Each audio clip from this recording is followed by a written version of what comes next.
Welcome back to the TikTok big break here at the Adelaide Oval. We'll talk about Steve Smith just in a minute, but let's address the elephant in the room. Mark Howard. Smithy, any news? Where is he? Well, I've got to confess, Vaughan, the last time I saw him was in the Sydney cricket ground where he was disappearing very quickly up the Bison's arse. I haven't seen him since there. Well, I've got some news. I've got Mitchell Marsh here, and Mitchell's reaction when Mark went up the backside. There he was. That was Mitch's reaction. Skull, any news on Mark Howard? Apparently he's moonlighting as Dave Warner's chopper pilot. What? That's the mail I get. There he is. Oh, he's got a new job. Yeah, and there he is. and the postscript to that was, prior to landing, ground control asked him for his height and position, and he said, "I'm 5'3" and I'm sitting up the front." Oh dear, I can only imagine what's going to happen in the next 20-odd minutes. You do it. Now, Steve Smith, all the talk this week. Steve Smith's he's got a new role from number 4 to number 2 at the top of the order for Australia. What have we made of it? Well, when you average 58 in Test cricket, you can bat where you like. And Smith likes to go in early. He's admitted that. He has, in his full pomp, he was a great lever of the ball. And I know he says, I'm going to improve my strike rate when I get back to when I open, but I believe he'll be leaving the ball, make them come to him. He could be an absolute rock at the top of the order. And Smithy, I mean, Steve Smith, I don't know if there was players in your generation, but his bat, it's like his little pet cockapoo, isn't it? It goes everywhere with him. Just watch him here. It's a little strange, I've got to say. I mean, you know, Tiger's the greatest golfer in the history of all time, but at some stage he let his putter go, didn't he? Yeah, I think he had other things to deal with Tiger than just putting at night. OK, well, fair enough. Hey, he's had that bat microchipped. Where is it? Where is it? But there's a great line in the piece that was written, that little clip we saw of him, which is beautifully written, I must say. There's a line in there that says rat-a-tat-tat. And that is a line I think is synonymous with Steve Smith because he's so busy at the crease. You know, the end result is so beautiful, but it's a rat-a-tat-tat process. It was a beautiful line, and I think it summed him up beautifully. And Kerry, there are boarding school boarders who have had their bat in their hand less than Steve Smith. You're trying to get me you're trying to get me the sack. I'm only the start. What about the 3 players that missed out? Matthew Renshaw, Harris, Bancroft. Is that them done, or there's still time for them to come back? Well, I think when Khawaja and Smith, you know, move on, Renshaw will be 31, Bancroft will be 33, and Harris will be 33. So it's late to start. I think the next wave, a Matt Short, an Aaron Hardy, they may come and swoop and get the role. I hope not, because they've been Renshaw. And Bancroft and Harris have been said, go out there and get runs, which they've done. You're waiting for injury, really. I mean, that's the honest God truth of it. You're waiting for injury. It's like being like the 5th girl waiting for Charlie's Angels.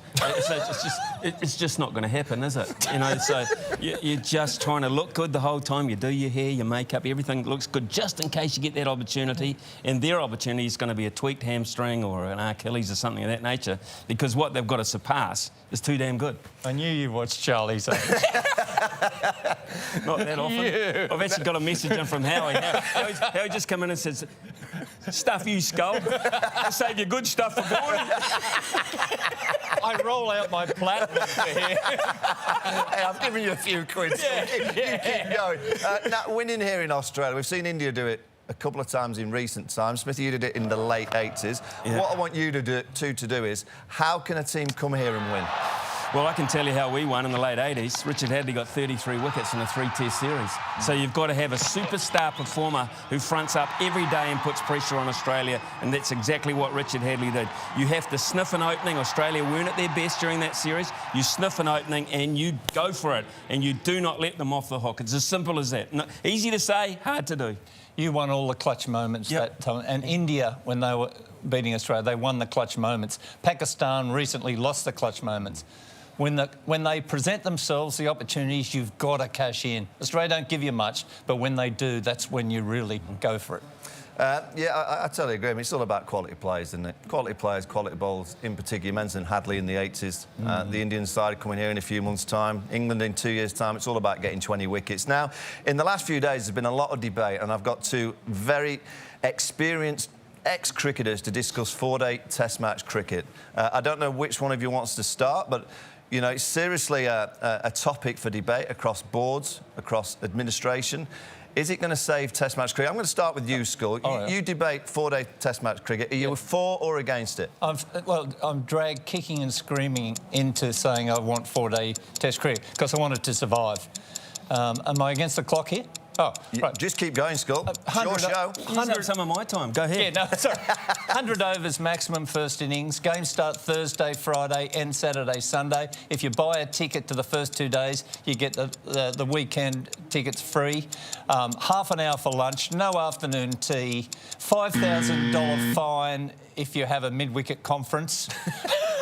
And the captain who plays for it on the last day gets put in stocks and people throw tomatoes at him in the CBD on the following day. What's the thing you like most in life? The thing you love doing most in life?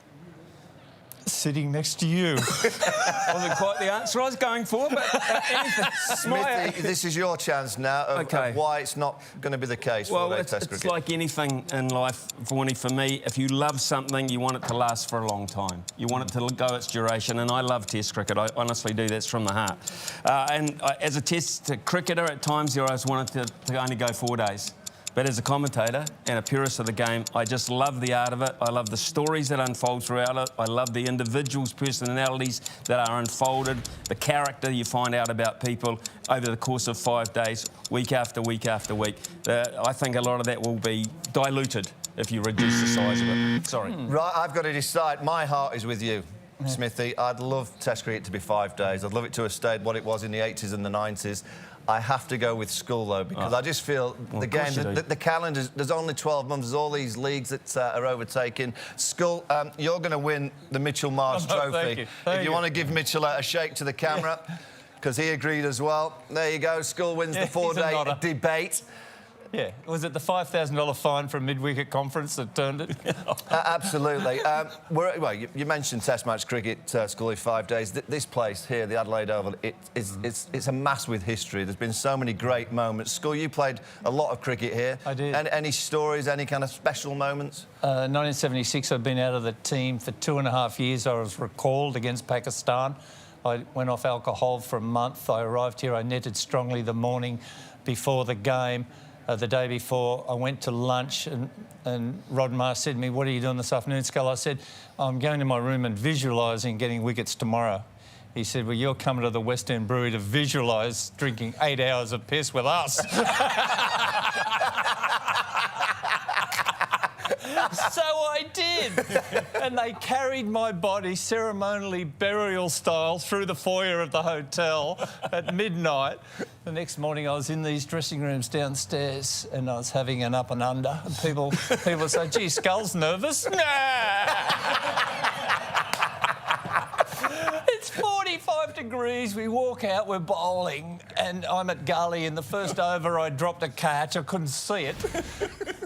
Had a blood alcohol of 0.22, and the crowd started chanting, "Mallet, Mallet," because they wanted Ashley Mallet in the team, and I was chanting it too, because I wanted him out there. Anyway, Jeff Thompson runs into the bat pad and breaks his shoulder, and somebody said, "Who's going to bowl?" I said, "What about Skull?" So they threw me the ball and I dropped it.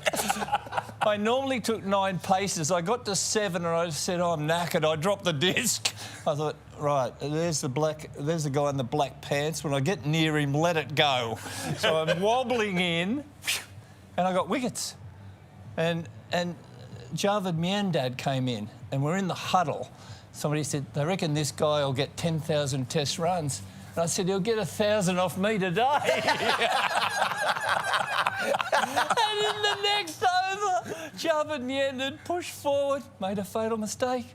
Played for spin, middle stump. And in the dressing room later, Doug Walters said to me, "Are you having a beer?" I said, "No." He said, "If you stay munted, you'll get 5 for it in the second innings."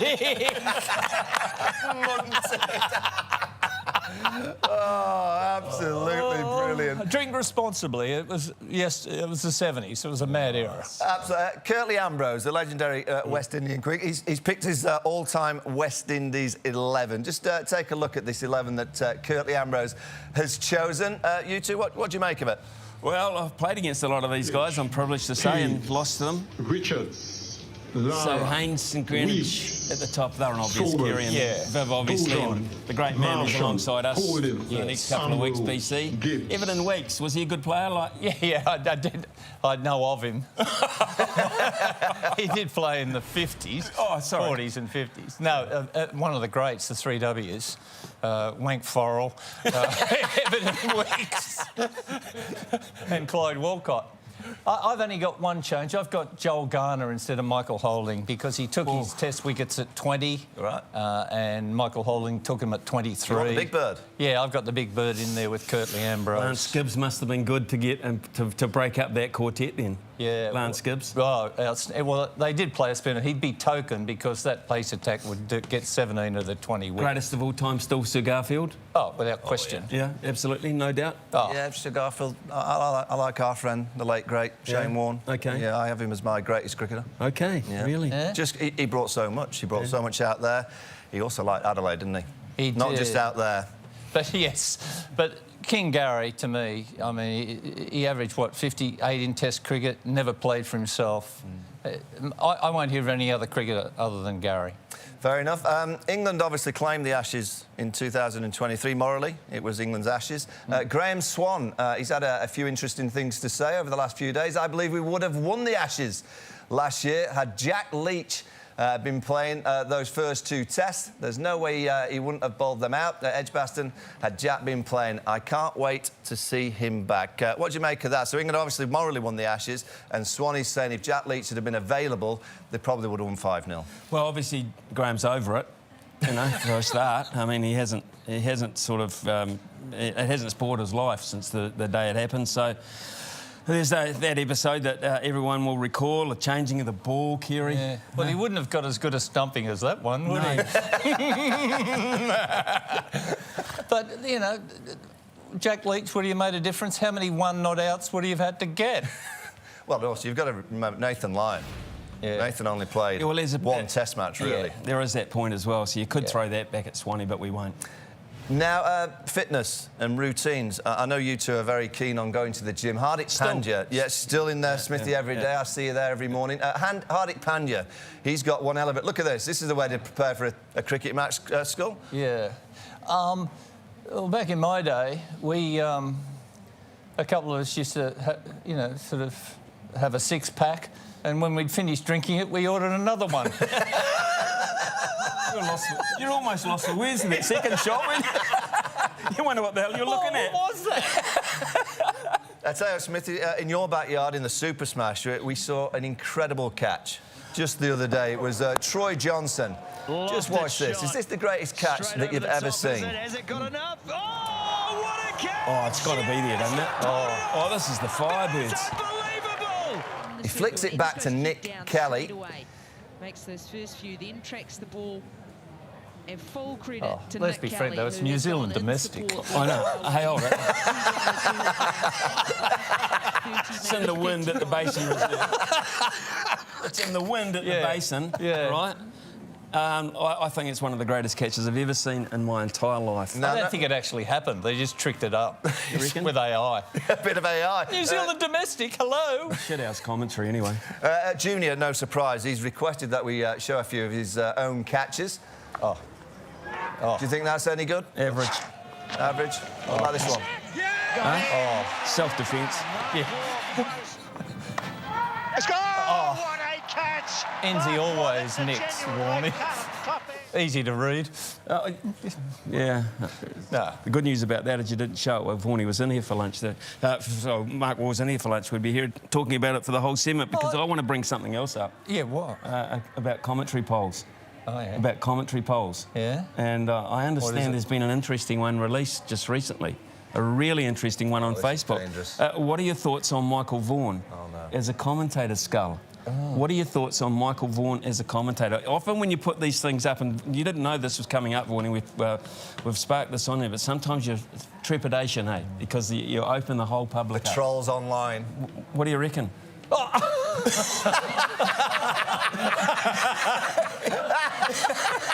And I wasn't even hacked. I meant every word. And you've been voted the most likely guy to present the Wank Forrell Trophy at the end of the series. Take me to a break, please. It's in your wheelhouse.